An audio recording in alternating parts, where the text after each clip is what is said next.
In a strange land filled with trees shaped like a witch's fingers and thick black slime spread everywhere, the air already felt heavy with danger. Above it all, the sky stayed dark and foul, covered in a dirty and threatening haze. Trapped in the mouth of a horrifying monster full of sharp teeth, the young man felt pain rip through his body. With growing anger and despair, he reached the point where he could no longer endure it. Then the beast closed its jaws without mercy and swallowed him whole, while blood kept spilling without end. Dying in a place like that clearly meant total ruin. In the next instant, the boy opened his eyes in his own bed and understood that it had only been a dream. Desperately trying to breathe, he felt that the pain from that last moment had been far too real. What made it even worse was the cruel fact that this same nightmare had followed him for 12 years. Outside, morning rose over the large city as though nothing had happened. Without delay, the young man began writing every dark detail into his notebook. As he got up, he tried to convince himself that he could endure the pain of death itself. Even so, inside the middle of his messy room, the true suffering came from something much simpler: trying to sleep.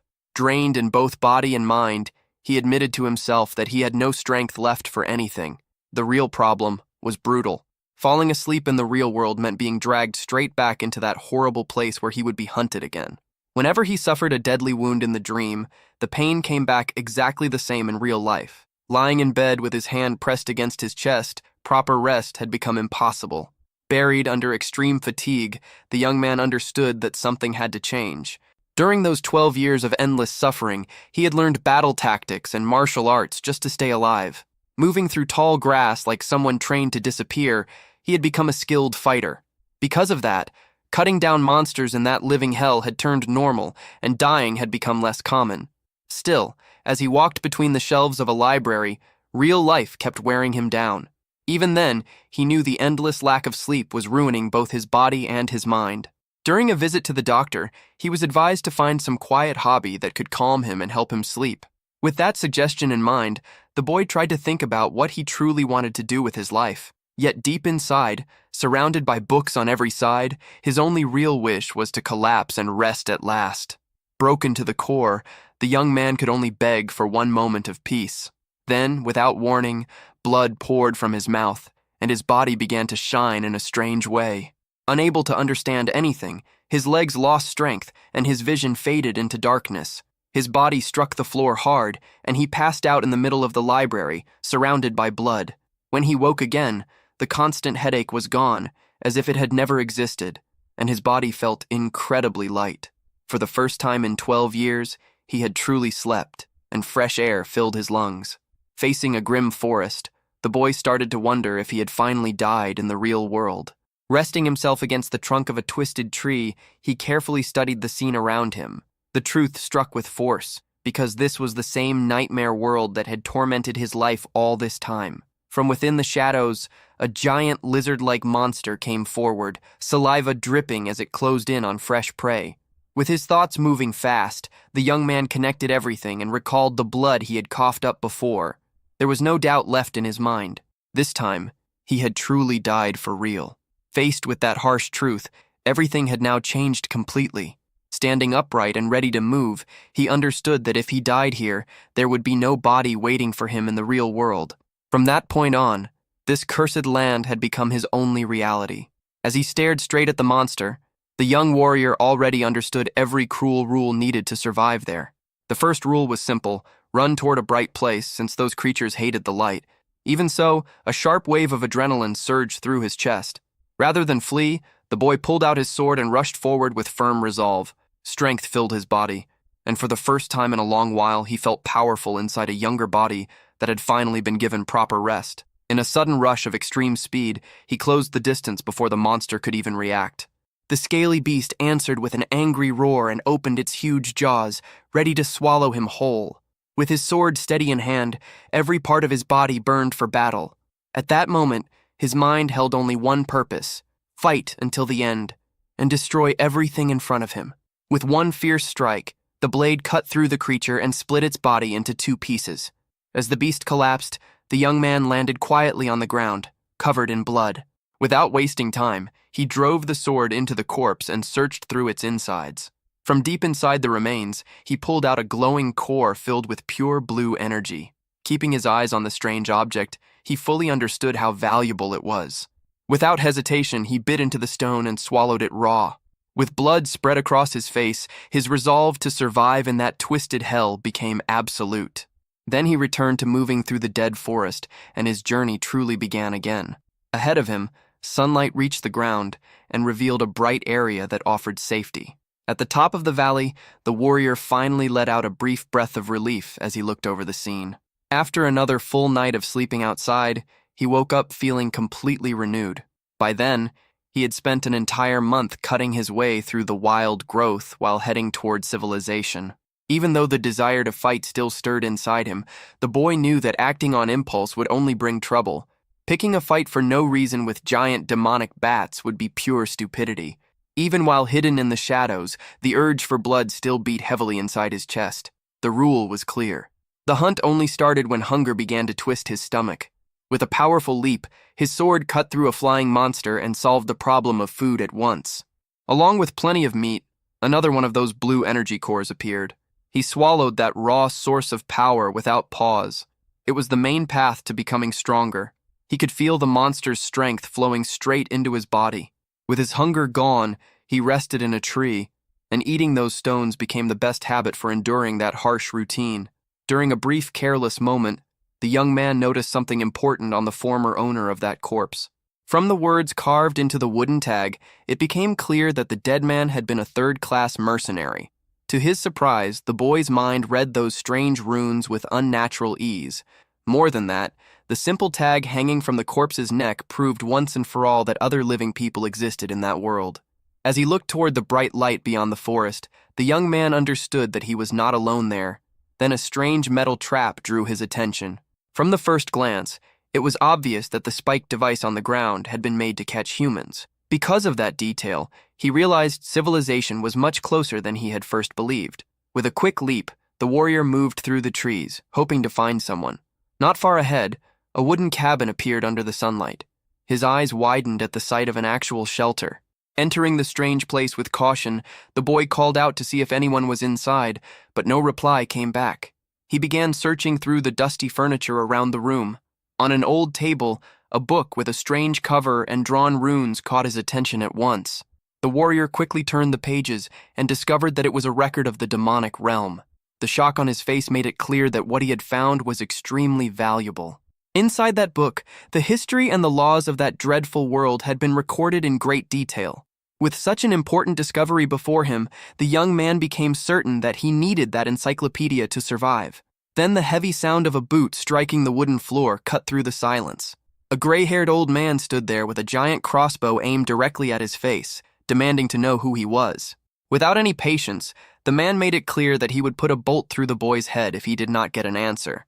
Even in that tense moment, the young warrior quickly understood that the owner had taken him for a thief. Trying to ease the situation, he explained that he had only entered out of curiosity. Still rough and cold, the old hunter told him to leave at once because he had no interest in talking.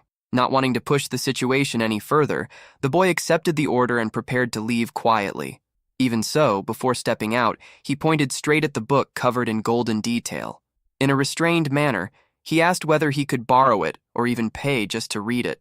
The owner of the cabin answered with open challenge, making it clear that refusal was a real possibility. At once, the boy's expression darkened as he explained that the information in that book was necessary for his survival. Right after that, his hand moved straight to the hilt of his blood-stained sword. With a clear threat hanging in the air, he admitted that he would have to become a real thief if it came to that. Slowly, the blade began to leave the sheath, and the weight inside the room changed at once. Even without knowing how strong the old man was, the young warrior had complete faith in his own skill in battle. Unexpectedly, the old man lowered his weapon with a smile and introduced himself as Hector.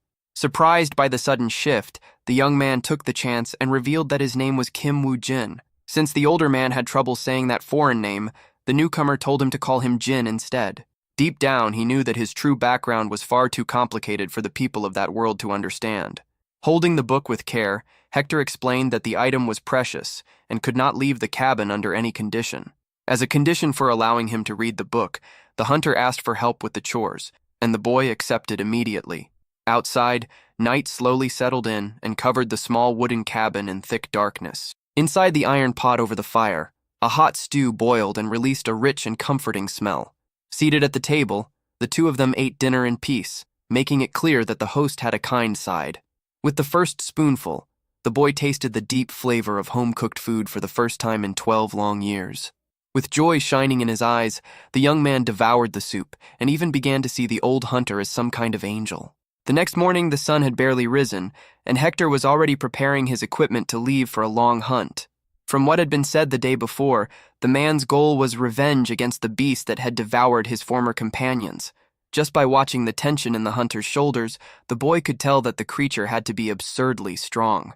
With heavy steps, the seasoned hunter crossed the doorway and headed into the danger of the dark forest. Left alone in the quiet safety of the cabin, the young warrior finally opened the journal and began taking in the secrets of that land.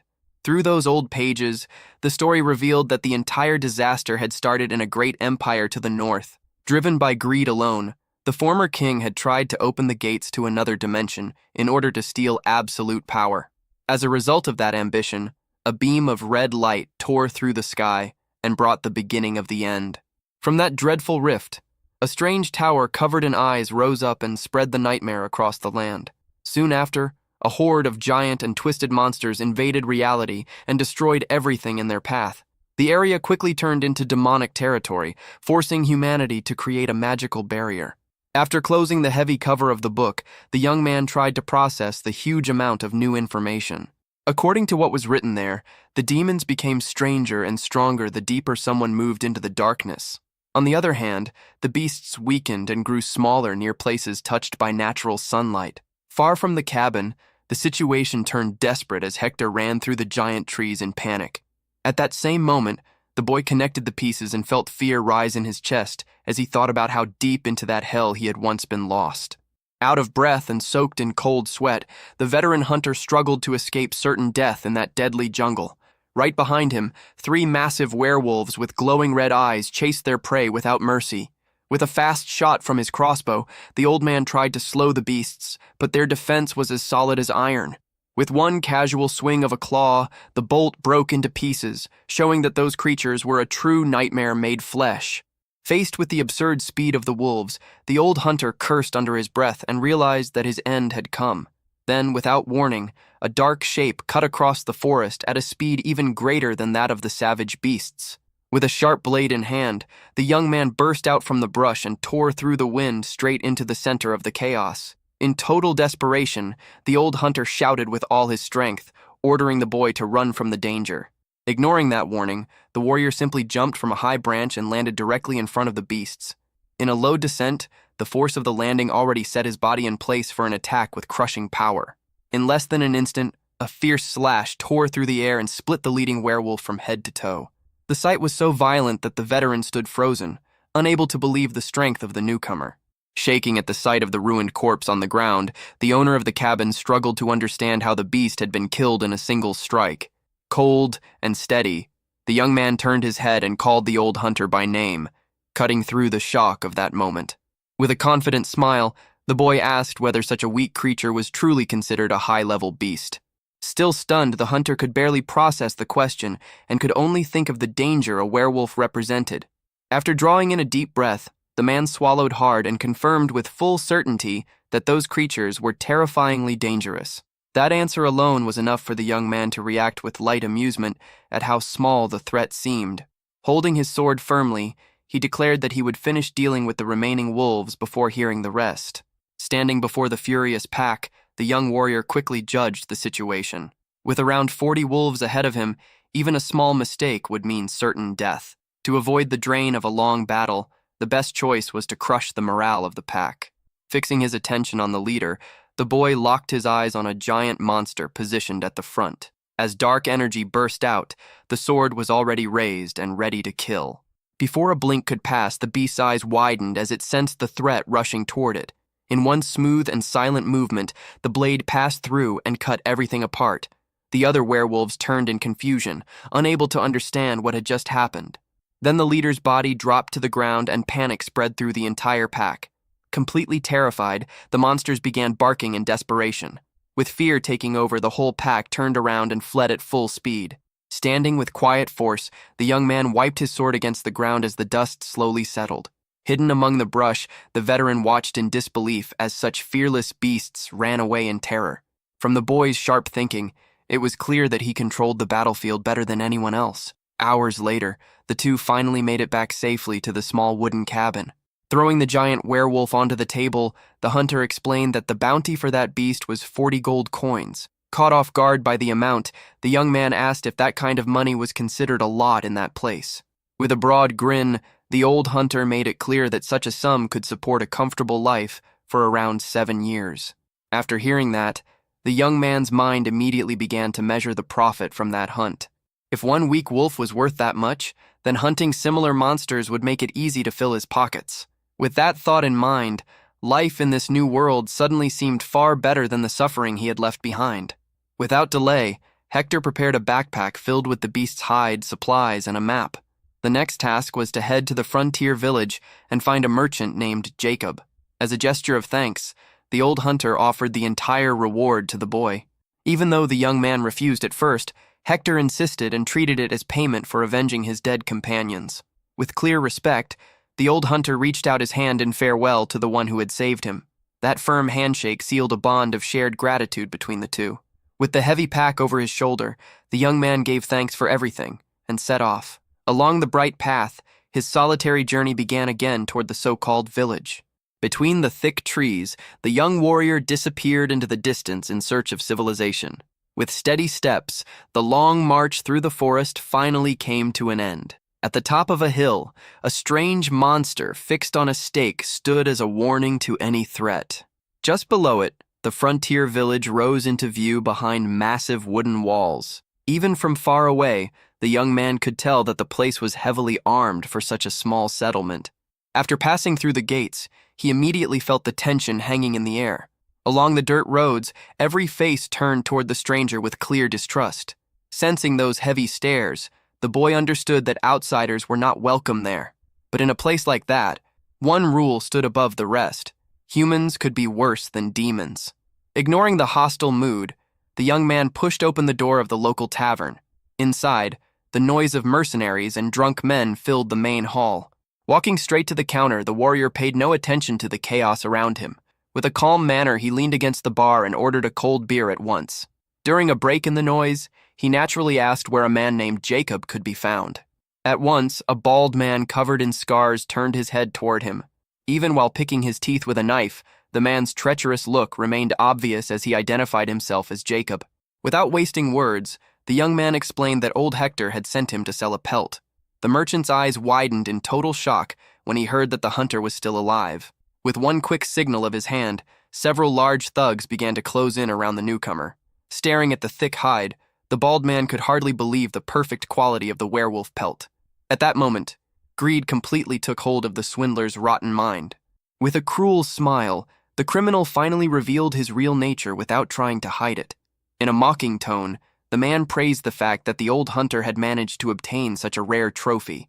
As they joined the circle, the mercenaries inside the tavern pulled out their knives and prepared for dirty work. Without showing the slightest fear, the young man directly asked what exactly was happening.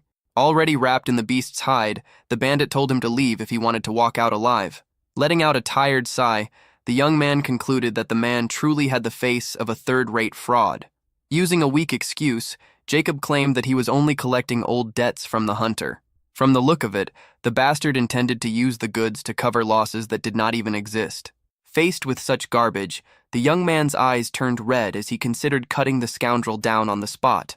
Even so, staining his hands over a piece of leather felt too absurd a reason. Without warning, the merchant threw a mug of beer straight into the boy's face as if he were worthless. Laughing at the insult, the crook told the stranger to disappear before things became worse. Without giving any reaction, the warrior turned around and slowly walked toward the tavern's exit. Satisfied with the theft, the bald man mocked the boy for what he thought was cowardice. With a loud bang, the wooden door shut behind the young man and sealed the room. Then, standing in the middle of the hall, he broke the silence by calling the swindler by name. With a cold and twisted look, the boy made it clear that cheap betrayal was for fools, and that the proper way was to go straight for the throat. Paralyzed by fear, the bandit swallowed hard as he understood that he had provoked the wrong monster. Angry at such boldness, the thugs rushed forward with swords raised high. Shouting that the boy had no respect for his own life, the mercenaries launched a joint attack. Faced with that pile of trash, the young man decided that killing them would bring him no guilt at all. With a dodge far too fast to follow, the enemy blade cut through nothing but air. Shaken by the power and speed of that movement, the thug broke into a cold sweat. Like a red flash, the young man's sword moved at once and tore the first fool in half. As blood sprayed across the walls, the real slaughter inside the tavern began. Without losing momentum, the blade cut through a wooden shield and its owner in the same strike. The blow was so brutal that its sound echoed through the entire room. After seeing that damage, one mercenary cursed in panic, already aware that death was close. Without stopping, the boy kept cutting down anyone who stepped into his path inside the tavern. Shaking with fear, Jacob moved backward and tried to understand where such a human monster had come from. The merchant searched for some kind of reason, because someone that strong should already have been known everywhere. Realizing that staying there meant death, the swindler chose to move. Through the back door, he fled during the middle of the slaughter, cold sweat running down his body. Completely consumed by panic, the bald man shouted for his men to retreat. In that frantic escape, chaos spilled into the street as mercenaries crashed into one another. With a violent crash, the entire group was thrown out through the door and slammed onto the dirt outside. Dazed, one of the thugs tried to rise while groaning from the pain. Then, without warning, his face twisted into pure terror. A short distance ahead, a massive red wolf moved forward slowly, growling and letting saliva drip from its jaws. At once, complete chaos broke out, and more screams spread through the street because of the demonic beast's presence. Out on the road, the creature began barking like mad while staring directly at the boy who had just stepped out of the tavern. As he studied the animal, the young man realized that it was the scout wolf that had escaped back in the forest. With red eyes and a dark expression, he asked whether the beast had come there only to meet its own death as well. Faced with that insane stare, the giant wolf became frightened, and the fur on its neck rose at once. Without any hesitation, the huge beast dropped itself to the ground and began whining like a trained dog.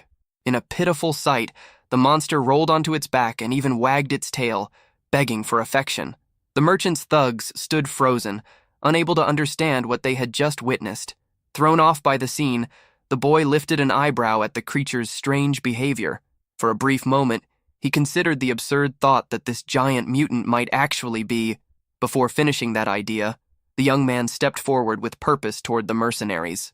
With chilling calm, he pointed a finger and ordered the wolf to attack the bandits. Like a faithful soldier, the monster straightened up at once and waited for the command to move. Then, in a savage leap, the beast hurled itself at the criminals and opened its jaws to tear them apart. Screams of agony filled the air as the red wolf devoured the thugs alive.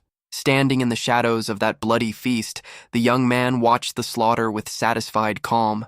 Looking at that horrible sight, he concluded that this partnership had its uses. On the far side of the chaos, one thug cried out in terror while trying to crawl away. Caught in the middle of the confusion, Jacob searched desperately for some path of escape. Ignoring the panic around him, the young warrior judged the situation with complete calm. In a miserable act, the crooked merchant dropped to his knees and begged for mercy, promising anything if he were spared. Even so, the look in his eyes clearly showed that he was already thinking of revenge the moment he survived. Then, a deafening impact shook the ground, throwing dust into the air as the boy's blade struck the earth just inches from Jacob's face. With his sword buried in the ground, the young man stared down at the coward as he cried like a child. In a low voice, he cursed the fraud and made it clear that he had not believed that pathetic excuse for a second. That dark smile appeared again, and left no doubt that he would not pretend to be merciful this time. In a sudden flash, memories returned of all the times he had been treated like a fool in the real world. The excuse sounded just like those worthless bosses who asked for patience while his pay never reached his account. Back then, still naive, he had endured the humiliation in silence, believing that things would improve. In the end, those empty promises had only turned into endless delays in the salary he had earned through hard work.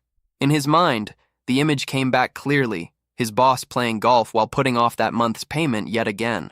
Furious at the nerve of his former superior, the young man muttered about his own past and the shameless greed of useless men who demanded sacrifice from everyone else while filling their own pockets. Standing before Jacob, He drove his sword into the ground and remembered the misery of surviving while being used by others. At the very least, the pain of real life had taught him one thing: forgiving traitors only invited more trouble. Staring at the blade, the merchant understood that his pitiful crying had failed, and his face twisted into pure hatred. With a hidden knife in hand, he launched a sudden attack and rushed forward with a roar. The young warrior reacted at once and blocked the dagger with his own sword. In that instant, he understood once more that filthy exploiters never abandon their treacherous nature.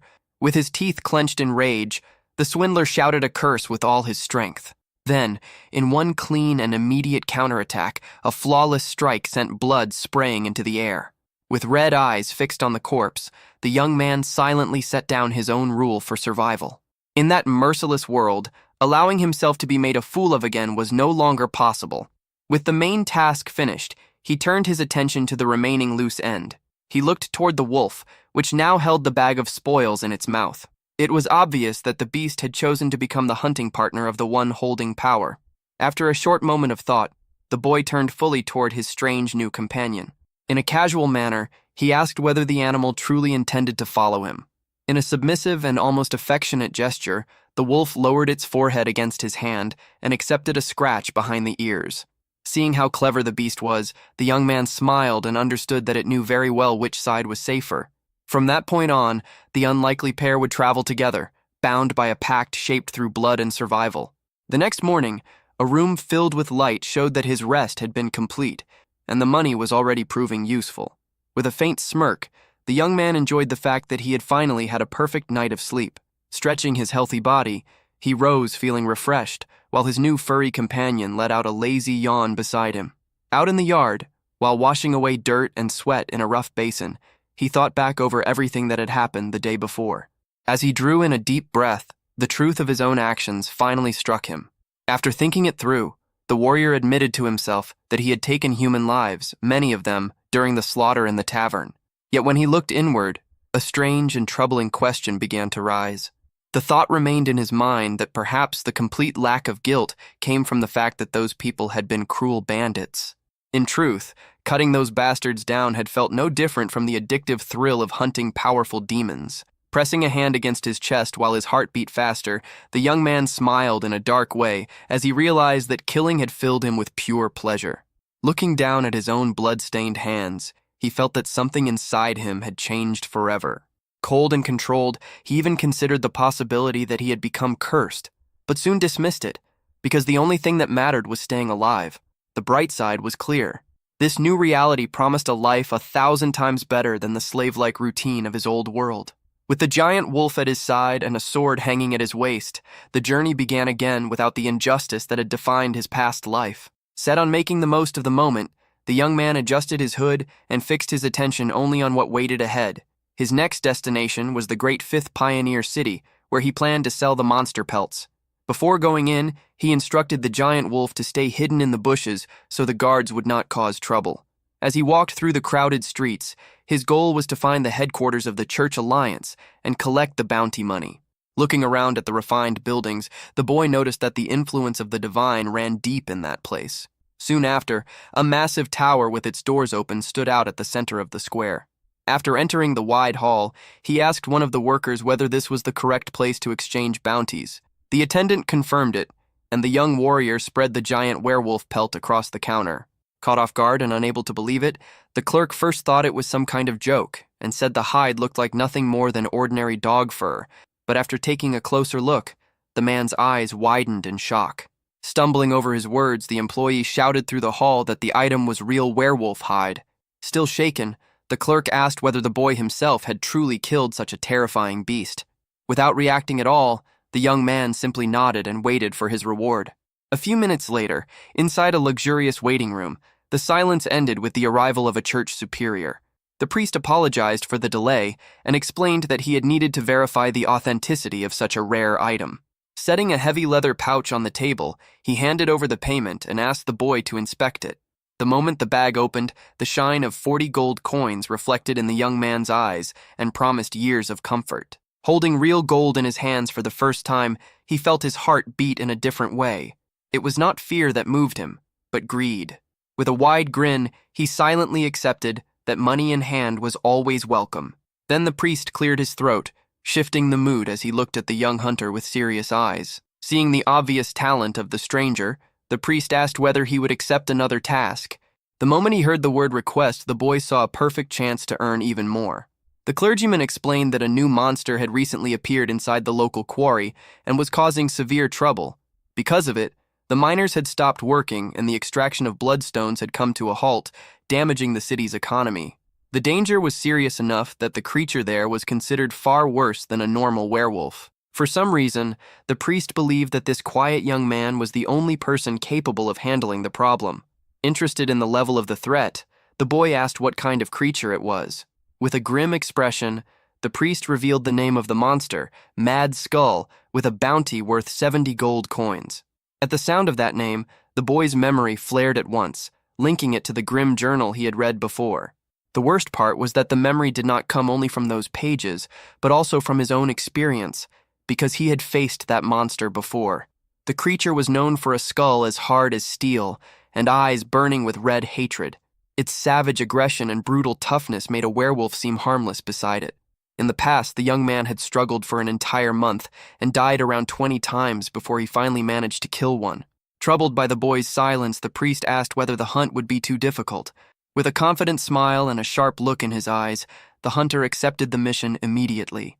At the entrance of the massive circular quarry, the atmosphere alone already made it clear that this would not be simple. Looking at the machinery standing still and the dead silence hanging over the place, the young man understood why the city was so desperate. The dark energy rising from the pit felt so unnatural that just standing near it sent a chill through his body. Wanting to deal with the matter quickly, the young man started down the stairs, but a voice stopped him. A group of heavily armed mercenaries told the stranger to stop and respect the order of those waiting. Already losing patience, the boy questioned since when killing dangerous monsters had started requiring a line. Lifting his hands in a peaceful gesture, the leader of the mercenaries tried to ease the tension. The large man proposed that they work together and form a group to hunt the Mad Skull as a team. Thinking quickly, the young man understood that waiting his turn and dividing the reward offered no benefit at all.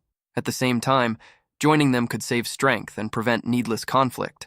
Still, the lesson he had learned in the tavern echoed in his mind and warned him not to trust anyone in that place. With a hard look, he rejected the offer and asked why they would want to recruit someone they did not even know. Letting out an awkward laugh, the leader admitted that he preferred to guarantee the group's survival no matter the cost. From his point of view, the boy's strength would be useful for keeping everyone alive. But the young man, suspicious of the sudden respectful tone, asked how they had decided that he was strong in the first place. At that exact moment, the answer appeared through his giant wolf companion, which stepped out and began sniffing behind a blonde woman in the group. The woman played with the beast, surprised to see such a large creature behave like a tame dog. Irritated by that disobedience, the boy muttered to himself, since he had clearly ordered the animal to stay hidden. Distracted, the giant wolf bit into a large chunk of meat that one of the mercenaries had offered it. The moment it saw the food, the beast completely ignored the angry look of its owner. Then, without warning, the juicy piece of meat slipped from its mouth and dropped onto the dusty ground. Filled with outrage, the young warrior shot a hard glare at the disloyal wolf, finding it ridiculous that it could be bought so easily with a piece of food. What made it even worse was the perfect shine of the meat, which still looked rich and tempting, even after falling onto the dirt. As he swallowed hard, his stomach let out a loud growl and exposed the extreme hunger of someone who had survived on nothing but plants and monsters. His whole body trembled with desire, craving the taste of real human food. Even with the meat lying on the ground, the urge to bite into it was nearly impossible to suppress. Trying to hold on to what little dignity he had left, the boy stretched out a shaking hand and fought against the urge to pick the food up from the dirt. Then, like an angel descending from above, the kind blonde woman noticed his hunger and offered him another clean piece with her own hand. With his eyes shining in pure delight, the young man accepted it as though it were some holy blessing. In his starving mind, that single snack was enough to make the woman seem like a glowing saint, worthy of complete trust. Soon after, the scene shifted to the entire group moving together down through the dark cave of the quarry. As he devoured the flavorful meat skewer, the young man nearly cried from the joy of tasting something so good. Using the walk as a chance to ease the mood, the kind girl finally spoke up and suggested proper introductions. The leader of the team introduced himself as Jonathan, commander of the Black Marlin mercenary group. Still happily chewing, the young man gave his name as Jin and accepted the alliance, already feeling as if he had joined the group. Once they reached the battle area, the mercenary leader immediately ordered the others to prepare the net traps. Turning around, he then told the blonde woman to begin her support work. In a sudden burst of magic, the healer summoned a strange power that caught the young warrior off guard. A mystical circle spread across the ground and revealed the true force of that ancient technique. Focused and steady, the woman blessed the entire area and gave the team a massive tactical advantage. The effect quickly wrapped around the lead fighter's body, making his movements light and swift. Feeling the energy run through him, the mercenary praised the flawless skill used by his partner. Then, with a quick burst of speed, he declared that he would lure the beast back within 5 minutes. Moving low and fast, his boots barely touched the rocky ground because of the power of the magic. From farther ahead, the leader waved and shouted for everyone to prepare for the attack. Watching the scene closely, the boy noticed the incredible speed that the buff had given his ally. Curious at once, he asked whether there was any chance of learning that useful technique himself. One of the mercenaries immediately cut off the conversation and shouted that this was no time for pointless talk. Completely tense, the man warned that even one stupid mistake there would lead to everyone's death. Thinking over the setup, the young man concluded that their strategy was to trap the beast in place and strike it with everything they had. Even so, deep inside, he strongly doubted that such a basic plan would work against a mad skull. Then, without warning, the leader appeared again, running at full speed and fleeing from something brutal behind him. Screaming with all his strength, the man gave the signal for the trap team to move. Right behind him, a massive boar-like abomination tore through the area, crushing everything in its path, foam spilling from its mouth in pure rage and making the mercenaries shake where they stood. The men froze in shock when they came face to face with that nightmare at such close range. Consumed by blind fury, the monster charged straight into the kill zone the group had prepared. In one coordinated motion, a huge net dropped from above and slammed onto the beast's heavy back. With all their strength, the mercenaries pulled on the steel ropes trying to force the creature down into the dirt. Using that brief chance, the spear team moved into position and readied their sharp throwing weapons. Cutting through the air, the spears flew directly toward the trapped target. But the twisted beast released a deafening roar and tore the iron net apart through raw strength alone. The mercenaries were thrown back violently and lost all control of the ropes, completely stunned by what had happened. With one terrifying burst of force, the monster freed itself and destroyed any hope of a simple victory. Without showing the slightest surprise, the young man only watched the disaster unfold, already knowing it would end like this. In total desperation, the leader shouted that the beast's power had broken through all of their defenses. Covered in cold sweat, the men tried to hold the ruined ropes, but the situation was already beyond saving. With a deadly spin, the monster used its giant tusks to rip apart what remained of the trap. Shaken by the disaster about to happen, the healer swallowed hard and saw the worst outcome coming. Faster than a flash, the boy caught the girl by the waist and pulled her out of danger. At the exact place where she had been standing, the massive creature smashed the stone floor apart in a furious charge. Sliding safely across the ground, the young warrior carried her far from the impact area as if it took no effort at all. Angry that its target had escaped, the beast fixed its red eyes directly on the pair. Still held in the young man's arms, the blonde girl cried out and warned him about the monster's absurd level of danger. With a cruel smirk, the boy told her to stay calm. He already knew every single cursed weakness that creature had. Roaring with rage, the mutant beast kicked up a cloud of dust and prepared to crush the arrogant young man. Drawing his sword, the warrior rushed forward and met it head-on with a fierce advance. When the two forces collided, the monster's crushing strength nearly shattered the young man's guarded defense. Claws and fangs pressed down with brutal force and shoved the hunter backward. Even while sliding across the ground, the boy let out a small laugh and admitted to himself that he had lowered his guard for a moment. At once, the healer cast her support magic directly onto his back.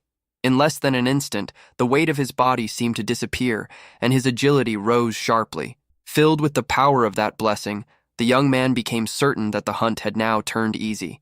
From behind, the desperate leader shouted for the rookie to retreat and wait for a group assault.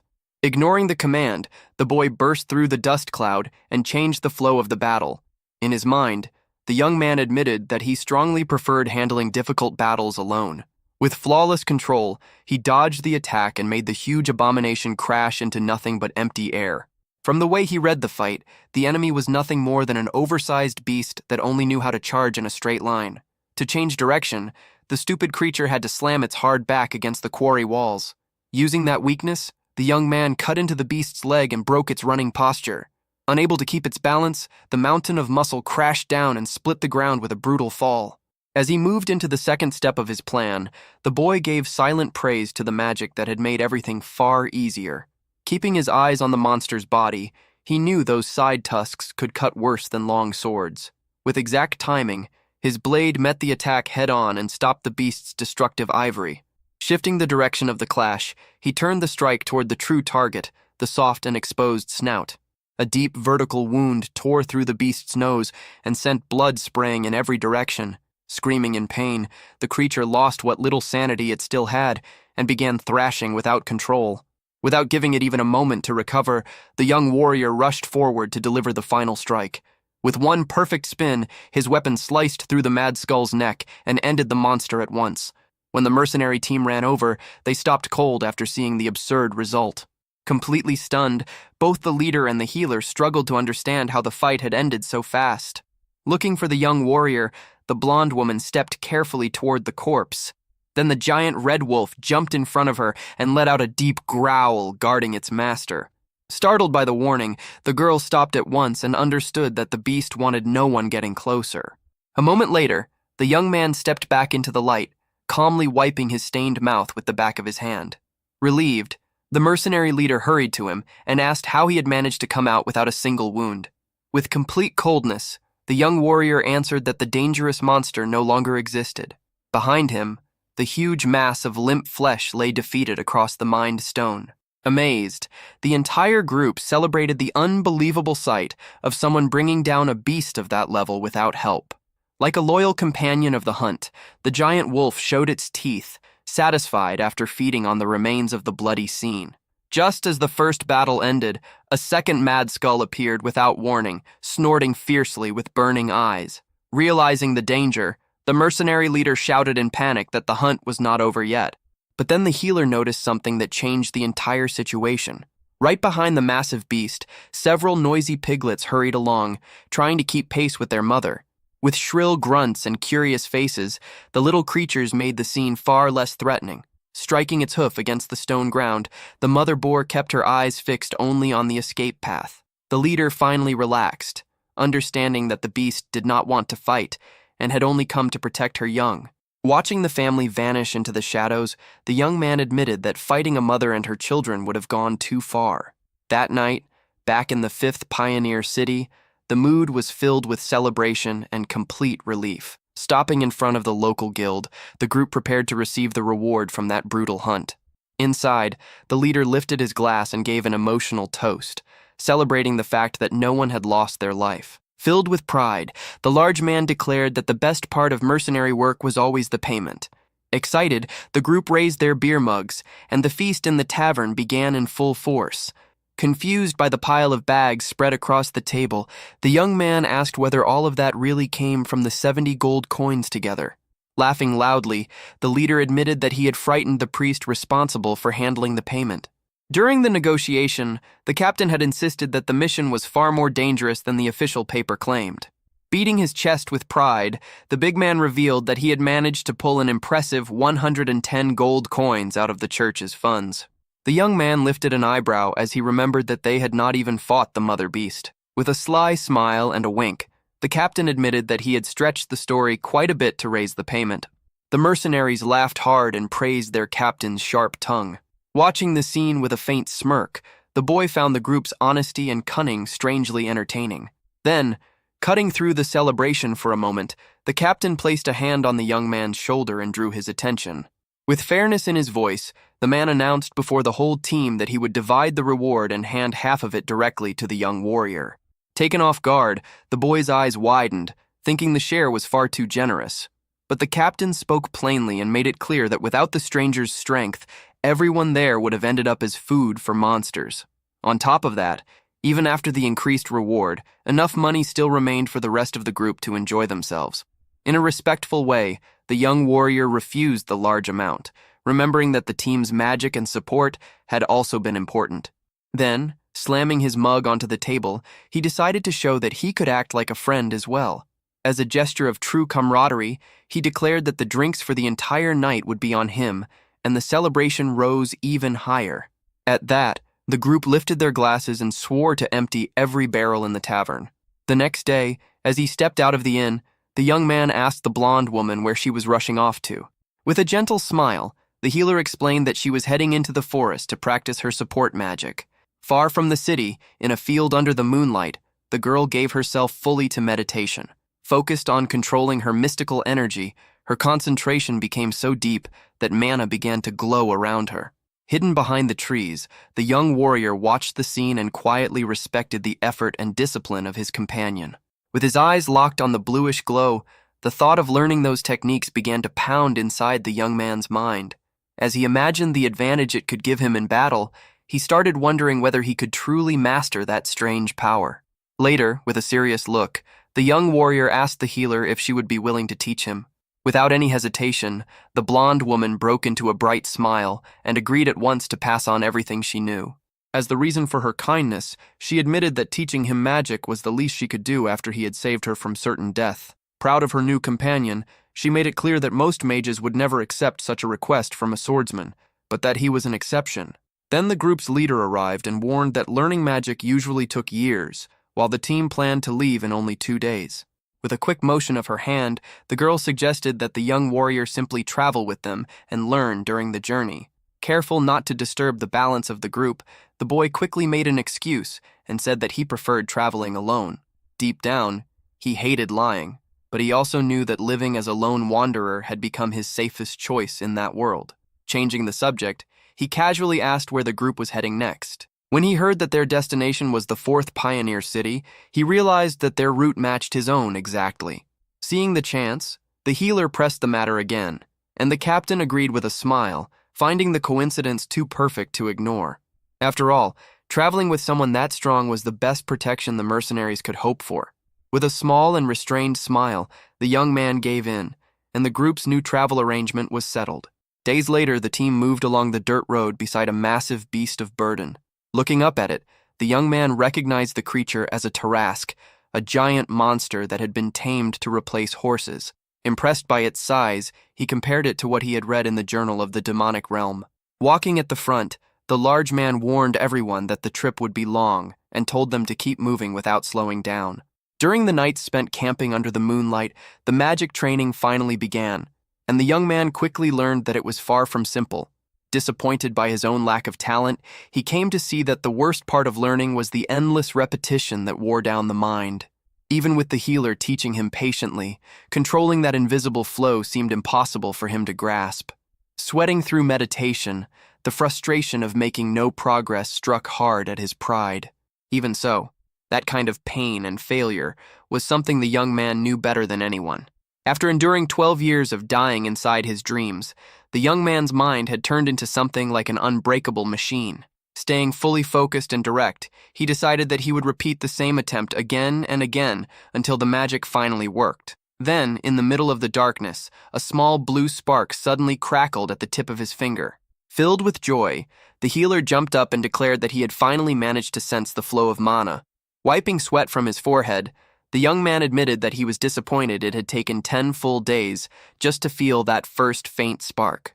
With complete honesty, the girl agreed that he was terrible at it, but reminded him that many people spent their entire lives without producing even a single trace of magic. Excited by that small step forward, the teacher pulled several strange vials from her bag and announced that it was time for the second stage. Letting a glowing liquid fall onto a metal plate, she prepared a special ink for the next part. With a completely calm face, the blonde woman pointed at him and told him to remove his shirt right there. Without understanding what was happening, the young man obeyed while the cold night wind moved through the trees. Staying focused, the healer dipped her finger in the magic ink and drew a complex circle across the bare skin of his back. After finishing, she explained that the mark would act as a forced path for mana to enter his body. Keeping all his attention on the process, the young warrior closed his eyes and waited for the promised flow of energy. Without warning, the symbol began to shine and released sparks that burned against his skin like heated iron. In only a few seconds, his entire body lit up in a bright blue aura as raw power spread through him. His eyes widened as overwhelming strength rushed through his veins, and he realized that this form of magic stood on an entirely different level. With mana flowing through his body, the boy felt that force moving like thick blood. Watching him shine with intense light, the healer asked whether he could feel the perfect movement of magical energy. Pleased with the result, she announced that the first of the 3 vital stages had finally been completed successfully. According to the rules of magic, the first step was to sense it, the second was to store it, and only then could the real use of magic happen in the 3rd stage. Overjoyed, she suggested moving straight to the next challenge without losing any time. The method required forcing mana from the surroundings directly into the heart, while the learner held his breath. With complete concentration, the young warrior shut his eyes and tried to form that so-called invisible container inside his chest. The moment the healer placed her hands on him and started the transfer, pressure spread so heavily that the whole forest seemed to howl. Then, all at once, a cold shiver ran through the healer's spine and warned her that something was deeply wrong. In a violent burst of energy, the young man's mana overflowed like a dark tornado and hurled the girl to the ground. In panic, she realized that her own life force was being pulled into the chest of that human monster. Just before losing consciousness, a powerful impact threw her body far away and broke the deadly connection. Still dazed, the girl lifted her head and found herself staring at the red wolf, which was growling low. Shocked, she tried to understand whether the beast had sensed the danger and attacked on purpose to save her. The moment he saw the blonde woman on the ground, the young man snapped out of his trance and called her name, startled by the chaos around him. Rushing to her side, he dropped to his knees and anxiously asked whether she had been badly hurt. Still trapped in shock, the healer could barely answer, since her mind was still caught in the horror she had witnessed. During the transfer of magic, their connection had forced a dreadful vision of the young man's inner world into her mind. That spiritual space should have reflected peace within the soul. Yet what she saw looked like a hell ruled by twisted beasts. Shaking, she could not understand how someone so calm could carry such darkness inside. Grabbing his shoulders, the blonde woman demanded a direct and honest answer. With a trembling voice, she asked whether he had ever done something mad enough to eat the core of a demonic monster. Confused by the unfamiliar term, the young man raised an eyebrow and made it clear that he had no idea what she meant. When she described a blue stone filled with energy, he merely shrugged and admitted that he ate those things all the time. Completely stunned, the girl's eyes widened, and she demanded to know how many of those stones he had swallowed. After doing the numbers in his head, the young man replied with total calm that he had been eating them like snacks for around 12 years. That meant the total had to be in the tens of thousands. Hearing such an insane number, the healer stood frozen with disbelief, convinced that it had to be some kind of sick joke. According to the rules of magic, the answer was simple. If a human swallowed a core, survival was impossible. Any fool who tried it was supposed to die on the spot from poison. Even worse, the body could twist and change, turning that person into a corrupted demonic monster forever. Jin tilts his head up under the moonlight, one eye glowing red. A deer stands over a blood-soaked carcass in a dark forest, as karma is described. A deer with glowing eyes and blood around its mouth remains in the forest, showing that karma is the corrupted energy from the demonic realm, and those who absorb it gain unnatural abilities. A monstrous deer lets out a roar, while a monster core is described as a nucleus, formed from built-up karma inside the body. Claire stands beside the Teresk while Jin and Jonathan walk near it along the forest path. Claire narrows her eyes, uneasy, noting that the dark priest appears when the otherworldly gate opens and karma consumes the world. A robed figure raises an arm as a mass of eyes spreads behind him, and some humans begin to follow monsters that absorb karma, calling them angels. A monstrous deer stands over a human body on a stone altar as those people consume monster. Cores are consumed, and some offer humans to monsters as sacrifices, earning the name of madmen. Jin looks ahead, recalling how he began consuming them while hunting monsters and continued for around 10 years, possibly reaching thousands or even tens of thousands. A mass of glowing red eyes spreads through the darkness as Claire realizes he has consumed monster cores and considers the possibility that he could be a dark priest. Claire lowers her head in thought while Jin stands behind her, confused, as she decides he cannot be a dark priest since he openly admitted it and revealed his mental world. Jin swings his sword, cutting through a purple creature, while Claire walks behind him, thinking it might be even stranger that he kept consuming monster cores without knowing the danger. Jin holds the severed body in one hand as blood drips from the cut. Claire shuts her eyes while Jin stands behind her chewing, questioning why he would pick up and eat something so foul. Claire crosses her arms and stares ahead while Jin continues chewing beside her, seeing him as a strange man and wondering what he eats now, knowing he copied monsters by consuming cores. She leans toward him with a serious look, making it clear he must stop consuming monster cores from now on, as luck is the only reason he is still alive. Jin rests his hand on his chin, thinking about how she claims consuming cores kills a person or turns them into a monster, yet he remains alive, making him question if that belief is wrong. Jin looks forward calmly, wondering if his lack of feeling after killing and his constant urge to fight are caused by the cores. His eye glows red as he stares ahead, suspecting the cores are the reason.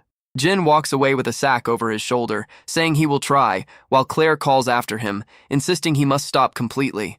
Claire stands behind him with arms crossed, warning that continuing will put his life at risk and prevent him from using magic, causing Jin to react in surprise. Jin turns back, questioning if it is true that he will lose the ability to use magic, while Claire shows that this matter is even more serious than his life. Claire lets out a breath, explaining that in his current state using mana manifestation will be difficult, though it is not completely hopeless. She raises one finger, pointing out that he should still be able to use mana arts at least. Jin turns his head, unsure of what mana arts are. Fourth Pioneer City rises with a tall tower standing above the surrounding buildings. People gather in a plaza beneath a high column topped with a winged statue, water flowing around it from a fountain. Jin scans the crowded plaza as Claire and Jonathan stand behind him, noting the large number of mercenaries gathered and that it is too early to be shocked given the size of the request. A silver-haired knight in armor walks before the crowd as the mission is overseen by a holy knight. Holy Knight Raymond moves forward in full armor with a long sword resting at his side. Jin glances back while Claire shows a faint smile beside him as the Holy Knight observes them from behind. The Holy Knight shifts his gaze toward Jin, sensing a heavy presence far beyond that of ordinary mercenaries, recognizing he is not a normal human. Jin looks toward Claire, wondering if large crowds always gather when a Holy Knight leads the task. Claire explains it happens because the request comes from the Golden Bug Wolf. Jin turns to her, questioning if the golden bug is some kind of insect-type monster, while she reacts as if it is strange he does not know. Jin keeps a confused look as she realizes he knows almost nothing beyond hunting. He walks beside Jonathan and Claire, placing his arms behind his head, as the golden bug is described as a powerful businessman with vast wealth, one of the richest figures around. Jonathan lowers his gaze, mentioning the golden bug died suddenly not long ago. Jin walks beside him, wondering if the death was caused by someone. Jonathan continues walking with his arms behind his head, noting that there are rumors but nothing confirmed. Jin looks toward the crowd gathered near the request board, questioning why so many people are present if the golden bug is already dead. Jonathan explains while walking beside him that the golden bug left behind 2 sons. The 2 sons stand back to back, surrounded by piles of gold and valuables, as the task involves moving their fortune into the barrier. Jin looks ahead in silence, thinking about transporting such massive wealth, while noticing the large crowd. He stiffens slightly while standing with Claire and Jonathan, as a voice calls for the Black Marlin mercenary group to step forward.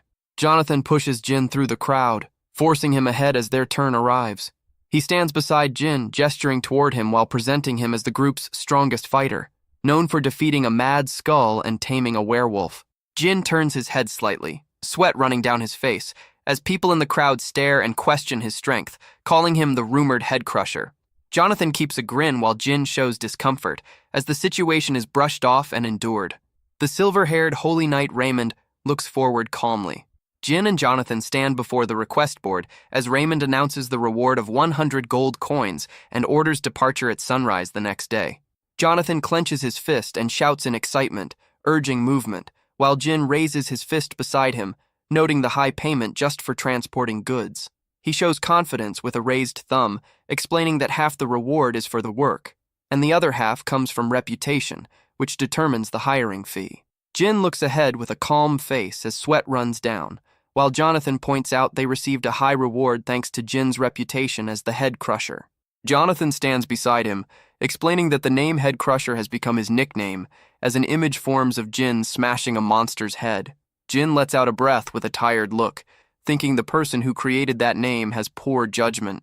Jonathan walks beside him with a sack over his shoulder, treating the 100 gold coins as a huge win, while Jin moves in silence. Jin keeps a serious look ahead, seeing this level of fame as a way to learn mana arts. A large building stands under the moonlight, lamps glowing from its windows, known as the mercenary group quarters. Inside a packed arena, one fighter clashes with another while the crowd shouts for blood and urges them not to back down. A punch crashes into a fighter's face, snapping his head back from the force. Claire stands near the railing, uneasy about Jin stepping into the arena, while a victor raises his arms and Jin wraps bandages around his hands. Jin tightens the cloth around his fists, focused on drawing attention to learn mana arts, as Claire watches with concern. Jin stands in the wooden arena, adjusting the bandages on his arm, as it is known that holy knights take interest in strong individuals. Raymond looks forward calmly, as those acknowledged for their strength can receive better treatment. Jin faces an opponent in the arena, fists wrapped, viewing the fight as manageable. He looks toward the stands, seeing the arena as a place where fighters risk their names, aiming to attract the holy knight's attention. Jin lands a fast punch to his opponent's face, marking the first strike. An arm swings in response, striking Jin across the side of his face. Jin drives his fist into the opponent again, blood spraying as the man's head snaps back. He grabs the opponent's head with both hands as the body recoils. Jin slams his own head forward into the opponent's face. The opponent is thrown backward through the air while Jin stands with one leg raised, and the crowd shouts that the Head Crusher lives up to his name. Raymond lifts a mug and drinks while watching the arena, as Jin notices he has gained attention. Jin throws another punch into a new opponent's face, realizing that attention alone is not enough, and that this is only the beginning. He spins and kicks another opponent across the head, knowing he needs to defeat more fighters to be taken seriously. Jin drives his knee down into another opponent's head, thinking that taking down a few more should be enough. Jin stands at the balcony railing, watching the arena, as his thoughts remain fixed on the Holy Knight. The knight begins to question where someone like Jin came from. Jin stands in the arena with defeated fighters scattered around him, thinking about taking down many opponents. He looks toward the balcony where Raymond and the red-haired knight stand, believing that a true knight would think this way. Raymond turns toward the red-haired knight and gives an order for Rex to fight Jin. Rex looks ahead with a tight expression, shocked at being told to face a mere mercenary. Jin stands below as Raymond and Rex look down at him, and it becomes clear that this moment marks the real beginning. Jin keeps a calm expression and refuses, showing that this is how he starts negotiations to learn mana arts. Rex stares ahead with wide eyes, caught off guard. The mercenary dormitory stands under the night sky, the full moon casting light over it. Claire looks ahead with worry, staying silent. Jonathan also faces forward, tense and quiet. People in the arena crowd stare toward the ring, confused, unsure of what is happening. Rex grips the railing and shouts down, demanding a reason for the refusal. His fist tightens, teeth clenched in anger, while Raymond remains calm beside him. Raymond stands at the railing, looking down and checking if Jin has been injured. Jin raises a bandaged hand with ease, showing no signs of harm. Raymond narrows his eyes, questioning the reason for the refusal. Jin stands in the arena with a hand on his chest, presenting himself as a mercenary driven by money and strength, unwilling to fight a holy knight apprentice without gain. He looks up with confidence, proposing a wager. Raymond looks down, thinking it over, noting that both sides must want something for a bet to work, questioning what Jin could offer. Jin crouches beside a fallen fighter, looking up, pointing out that even without status, he holds a massive amount of wealth. He lifts a heavy pouch filled with gold coins, letting it swing in his hand. Jin stands in the arena holding the pouch as the crowd reacts in shock, some realizing he is proposing a gamble with a holy knight. Rex glares forward, jaw tight, filled with anger. Raymond reaches out and grips Rex's shoulder, making it clear they do not need Jin's money. He looks ahead calmly and shifts the terms. Jin looks up at two robed figures standing behind the railing as Raymond states they will remove all responsibility for any damage during the fight. Raymond looks down from above, making it clear that this is their condition. Jin smiles, tapping his chest, deciding he will reveal what he wants after the duel ends, already thinking that without any cost for damages, he can defeat Rex. Jin accepts, showing he plans to take the fight as far as he wants. Rex tightens the bandages around his hand while standing across from Jin in the arena. Rex stares forward with a strained glare, sweat and shadow covering his face. Jin looks straight ahead with narrowed eyes, calm and steady. Spectators lean over the railing, shouting and pointing toward the arena, pushing him to fight and placing their bets on Jin. Jin shifts his stance slightly, while Claire stands behind him with clenched hands, and Jonathan folds his arms, telling him to signal if things turn dangerous, while Jin shows no concern. Jin tilts his head with quiet confidence, certain of victory. Rex stands in the arena, looking ahead, questioning how far he should go, and Raymond answers from above, telling him to use full strength. Raymond looks down with focused eyes, knowing Jin will not be easy to handle.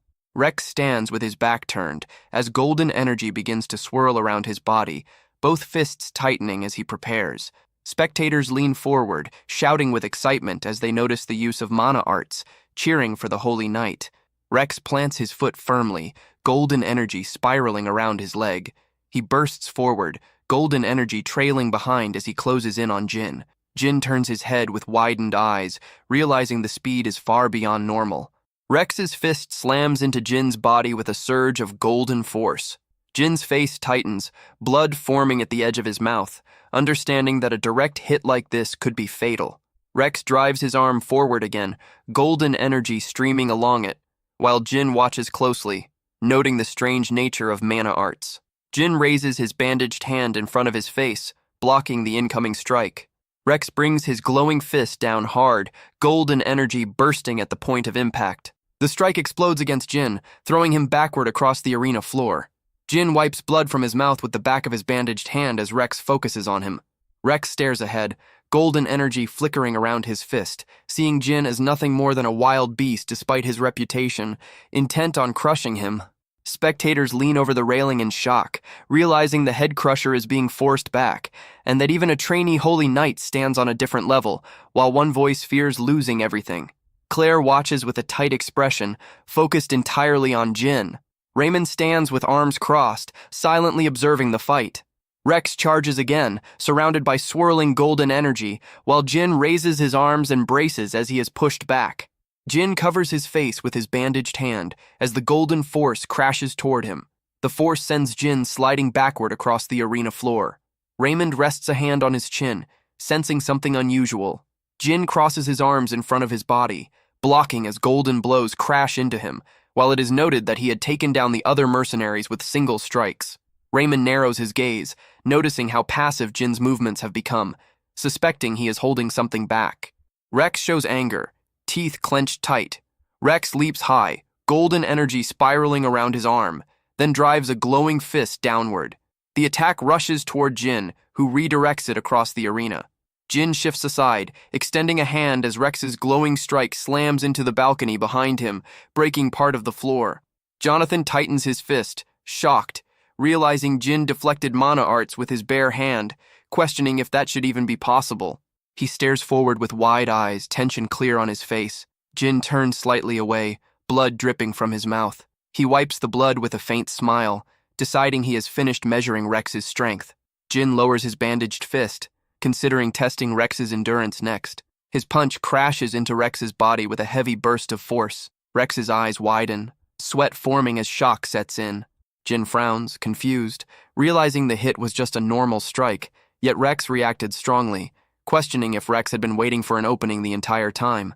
Rex bends forward, coughing hard, while Jin stands beside him calmly, making it clear he had been holding back and taking his time.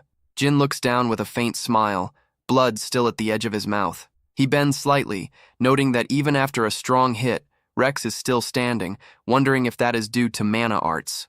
Rex struggles, sweating and breathing heavily, still trying to endure. Jin cracks his fingers, showing interest in how many hits Rex can take. Rex's face tightens in confusion as he senses movement. Raymond raises his hand toward Rex, stopping him, making it clear the fight is over and that Rex has lost. He faces forward with a firm expression, deciding to honor what was promised and end the match. Jin stands relaxed, his bandaged hand hanging loosely, showing slight annoyance as he had only just begun. A faint smile forms on his face, blood smeared across his lips as he stays still. He realizes his plan worked. The crowd leans forward around the arena, fists raised, shouting with excitement. Jin stands facing the two knights on the platform. A large mansion stands under the night sky, with a fountain set before it. This is the Golden Bug Wolf's mansion. A man bites into a large piece of meat, grease running down his mouth. Two shirtless men sit at a table full of food, tearing into meat with their hands. They are known as the Golden Bug's first son, Derek, and second son, Cedric. Both men tear into large chunks of meat, chewing heavily as sweat runs down their faces. One of them complains that it will take 10 days to reach the wall, blaming the Order Alliance for it. He keeps chewing with clenched teeth, sweat dripping, seeing them as empty talkers with no real action. A hand grips a bundle of noodles tightly, crushing it as sauce splashes outward. He questions whether they can last until then, realizing there are no other options. One man leans over the table, food held near his mouth, his back covered in glowing blue growths. He believes the only choice is to endure and hope their bodies hold together until that time. The blue growths swell and throb across his skin,